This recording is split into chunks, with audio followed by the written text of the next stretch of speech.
Welcome back to my channel. I'm Namrata. Today we'll start now chapter 1 Nutrition in Plant Part 2. Water and minerals are transported to the leaves by the vessels which run like a pipe through the roots, the stem, the branches and the leaves. They form a continuous path or a passage for the nutrients to reach the leaves. They are called vessels.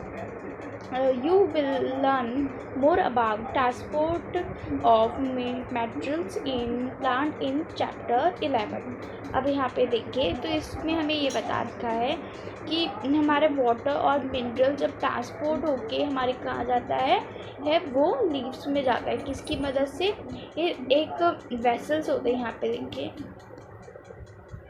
ये यहाँ पे इससे यहाँ पे क्या मिला? Water मिला। Water हम डाल देते हैं एंड वो ऑलरेडी हमारी वाटर ड्रेन के थ्रू हमें मिल जाता सॉइल पे आ जाता है। एंड जब मिनरल्स उसे सॉइल से मिल जाता है, वो ट्रांसपोर्ट होके वो कहाँ जाएंगे? वो लीव्स में जाते हैं।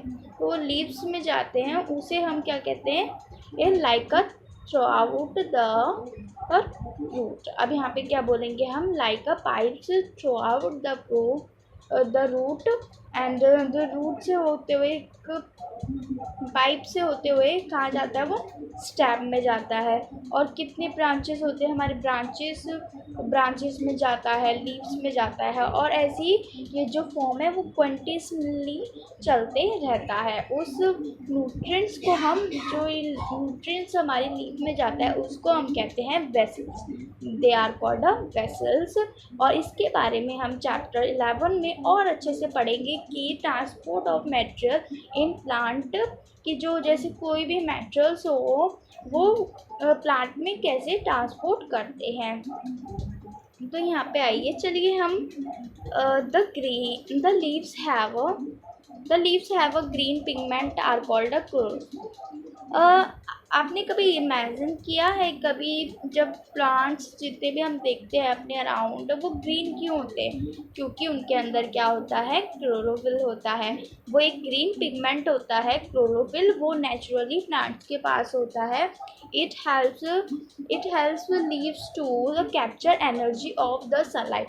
ये किस में हेल्प करता है? लीव्स की capture of the sunlight.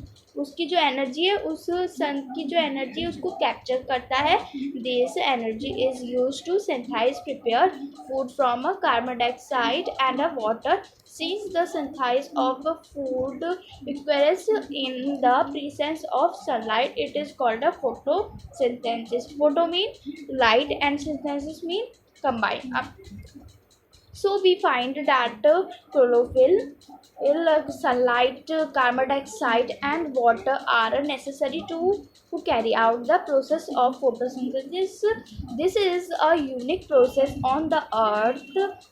The solar energy is captured by the leaves and stored in plant in the form of food. Thus, sun is the unlimited source of energy for all living organisms.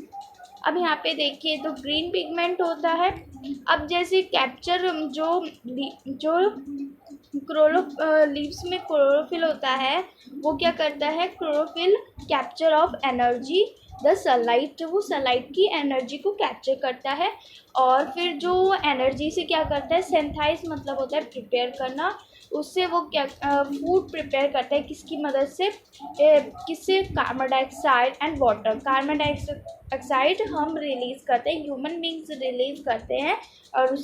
और जब water हम rain के through या फिर हम डाल देते हैं तो प्लांट्स को मिल जाता है। अब यहाँ पे क्या है? ऐसी ये जितनी सिंथेसाइज के लिए हमें जितनी भी फूड इक्वायर्स होती है इस प्रेजेंस ऑफ ये जितनी भी क्लोरोफिल और यहाँ पे carbon dioxide, water and minerals, ये सब ऐसे जब हमें प्रेजेंट होता है हमारे प्रेजेंस ऑफ लाइट, हमारे मतलब कह सकते हैं कि हमें ये चीज़ यहाँ पे देखिए फोटोसिंथेसिस का यहाँ पे डायग्राम है। सनलाइट मिल रहा है, कार्बन डाइऑक्साइड मिल रहा है एंड ऑक्सीजन और ये मिनरल्स एंड वाटर ये सब मिलते हैं, तो इस प्रोसेस को हम क्या कहते हैं, फोटोसिंथेसिस कहते हैं। Photo mean a light and synthesis mean to combine. और यहाँ पे देखिए जो हमने कब फाइंड करा था कि क्लोरोफिल और सनलाइट इट और वाटर क्यों नेसेसरी होते हैं फोटोसिंथेसिस के लिए, क्योंकि this is a unique process on the earth. ये एक यूनिक प्रोसेस है हमारे अर्थ पे, जो और सोलर एनर्जी होती है वो कैप्चर्ड लीव्स करती हैं और उससे क्या बनाती है, अपना प्लांट जो है उसको स्टोर करके, जो सनलाइट होती है उसको, जो एनर्जी होती है उस सोलर एनर्जी को स्टोर करके उससे क्या करते हैं, उसको जो फूड है उस जो प्लांट है वो फूड की फॉर्म में लाते हैं, ठीक है। और this sun is the unlimited source of energy for all living organism. अब देखिए सन हमारा क्या है कि सबके लिए जितने भी अनलिमिटेड सोर्स है energy for all living organism. Sun हमारा एक अनलिमिटेड सोर्स है, किसके लिए, ऑल लिविंग ऑर्गेनिजम्स के लिए है। Can you imagine life on the earth in the absence of photosynthesis? In the absence of photosynthesis there would not be any food. The survival of almost all living organisms directly or indirectly depended upon the food made by the plants besides oxygen which is essential for the survival. अब देखिए photosynthesis जब हम नहीं करते तो हमें food नहीं मिलेगा कुछ भी, मतलब उस समय जितना भी फूड मिलता है वो फोटोसिंथेसिस की मदद से मिलता है। और ज़रूरी नहीं है कि फोटोसिंथेसिस पे जस्ट सब डिपेंड हो, सब कैसे डिपेंड है प्लांट में, इनडायरेक्टली और डायरेक्टली डिपेंड है। अब इनडायरेक्टली कैसे, जो हम इनडायरेक्टली यहाँ पे आगे हम एग्जांपल्स पढ़ेंगे उनके। अब यहाँ पे देखिए और जितने भी हमें क्या होता है, सबको एक ऑक्सीजन की सब एसेंशियल होता है सर्वाइव करने के लिए। ऑक्सीजन हमारे मतलब ऑल लिविंग ऑर्गेनिजम्स को एसेंशियल होता है जीने के लिए, सर्वाइवल करने के लिए अर्थ पे। All of organism is produce during the photosynthesis. अब ऑक्सीजन कब निकलता है, ऑक्सीजन जब फोटोसिंथेसिस पूरा जो फूड बन जाता है उसमें से एक गैस बाहर निकलती है, उसको हम कहते हैं oxygen. in the presence of photosynthesis life would be impossible on the earth। अब यहाँ पे देखिए फोटोसिंथेसिस नहीं होता तो हम हमारी मतलब हम अर्थ पे हमारा लाइफ जीना बहुत इम्पॉसिबल हो जाता, हम सर्वाइवल नहीं कर पाते। During a photosynthesis chlorophyll containing cells of leaf in the presence of sunlight use carbon dioxide and water to synthesize carbohydrates. The process can be represented in a equation। अब यहाँ पे देखिए इसमें क्या बोला है, फोटोसिंथेसिस में हमें सबसे ज़्यादा क्या होता है, क्लोरोफिल, वो हमारे कंटेन क्या करती है, सेल्स ऑफ लीफ। अब वहाँ पे सेल्स ऑफ लीफ उसको कंटेनिंग करती हैं और जो उससे क्या होता है, प्रेजेंस ऑफ सनलाइट में, जब सनलाइट मिल रही हो तब यूज़ वो और क्या यूज़ करती हैं हम, कार्बन डाइऑक्साइड एंड वाटर। और जो बन जाता है हमारा लास्ट में वो सिंथेसाइज क्या करती है, कार्बोहाइड्रेट्स। और इस इक्वेशन को हमें यहाँ पे दिखा कर देखिए, ये carbon dioxide plus water, sunlight and chlorophyll, उससे क्या बनता है हमारा कार्बोहाइड्रेट्स एंड ऑक्सीजन, ठीक है। तो यहाँ पे हमें देखिए यहाँ पे गार्ड सेल्स हमने यहाँ पे पढ़ा था, अगली वीडियो पार्ट 1 में पढ़ा था कि गार्ड सेल्स। अब जैसे क्लोरोफिल ये हो गए, यहाँ में एक सेक्शन ऑफ अ लीफ है एंड स्टोमेटा।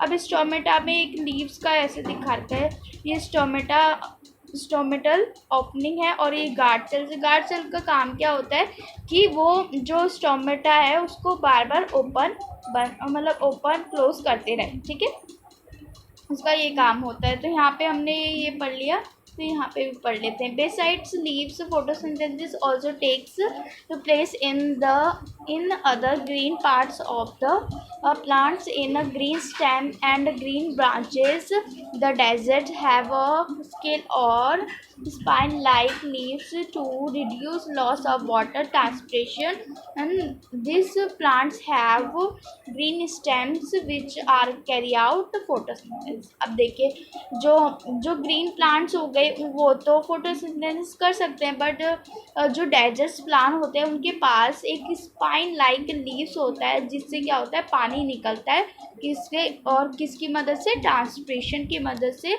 और जो प्लांट होता है उसमें जो क्या करता है फोटोसिंथेसिस कौन करता है, एक तो हमारा जो नॉर्मल प्लांट होते हैं जिनके अंदर क्लोरोफिल होता है वो करते हैं लीव्स से. एंड जो डेजर्ट वाले प्लांट होते हैं डेजर्ट प्लांट होते हैं जैसे एलोवेरा, कैक्टस हो गया, बहुत सारे हैं, वो क्या करते हैं उनमें जो फोटोसिंथेसिस वो उनकी ग्रीन स्टेम करती है, जो ग्रीन स्टेम होती है ना वो करती है. During the process of oxygen is released, the presence of starch in leaves indicates the occurrence of photosynthesis. Starch is also a carbohydrate. ठीक है, तो यहाँ पे हमें एक डायग्राम देखिए, जो ऑक्सीजन उसमें से जब फोटोसिंथेसिस हो जाता है तो ऑक्सीजन रिलीज्ड होता है और उसमें से क्या होता है एक स्टार्च निकलता है हमारी फोटोसिंथेसिस. जब वो अच्छे से सिंथेसाइज हो जाता है उससे chlorophyll, sunlight and carbon dioxide, minerals and water ये सब मिल जाते हैं. तब वो सिंथेसाइज होने के बाद कार्बोहाइड्रेट्स में एक स्टार्च की फॉर्म में फूड निकलता है, वो भी starch is also carbohydrate. Starch भी एक कार्बोहाइड्रेट है. ठीक है, तो यहाँ पे चलिए एक एक्टिविटी है ये आप लोगों को करनी है, तो यहाँ से पढ़ते हैं. The leaves other than green also have chlorophyll. The large amount of red, brown and other pigments mask the green colors and photosynthesis take in these leaves also.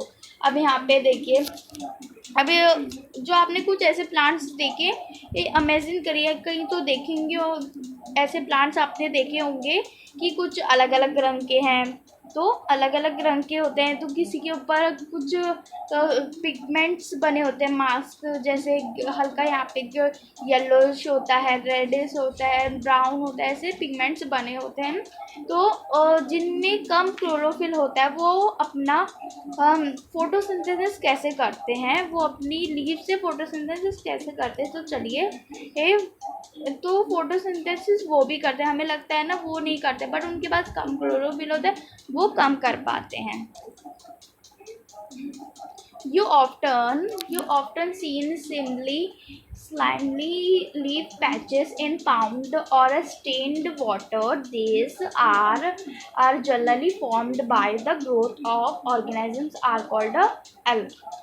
अब यहाँ पे देखिए आपने कुछ स्लीमी मतलब होता है फिसलना, और ग्रीन पैचेस मतलब आपने कोई पाउंड में या फिर जहाँ कोई रुका पानी या वाटर बॉडीज़ में आपने देखा होगा काई जिसे हम एल्गे कहते हैं वो जम जाती है. वो उसकी ग्रोथ कैसे होती है, अब उसकी भी पानी में ही ग्रोथ होती है. वो एक ऑर्गेनाइज्म होता है जिसे हम कहते हैं एल्गे.